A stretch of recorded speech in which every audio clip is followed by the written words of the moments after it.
Neckar-Westheim, ses vignes, son relais et château et ses 2 réacteurs atomiques. Le premier a déjà fermé, le deuxième pourrait l'être si l'Allemagne décide de sortir plus tôt que prévu du nucléaire, ce qui ne ferait pas le bonheur de tous, notamment d'Elisabeth, gérante de l'hôtel du village, qui tire 90% de son chiffre d'affaires de la centrale. Pour moi, ça signifie, je pense, au moins 30% de chiffre d'affaires en moins. Et c'est déjà beaucoup. Nous ne vivons ici que grâce à la centrale. Dans cette prospère ville de 3500 habitants, la centrale paie 80% de la taxe professionnelle et emploie 250 personnes, ce qui permet par exemple de financer la construction d'une nouvelle halle polyvalente.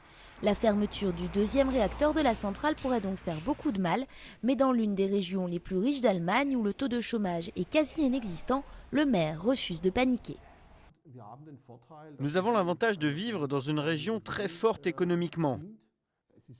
Évidemment, c'est toujours difficile de perdre un emploi, mais les chances d'en trouver un nouveau sont très fortes.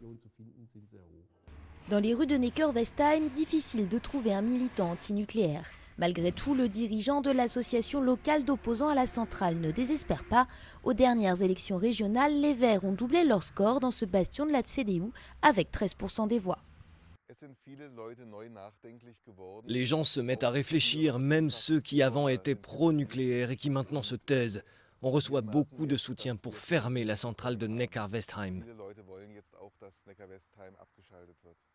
Si la fermeture de la centrale devait intervenir, ce serait au minimum en 2020, soit encore 8 ans de balade dans les champs à l'ombre des réacteurs.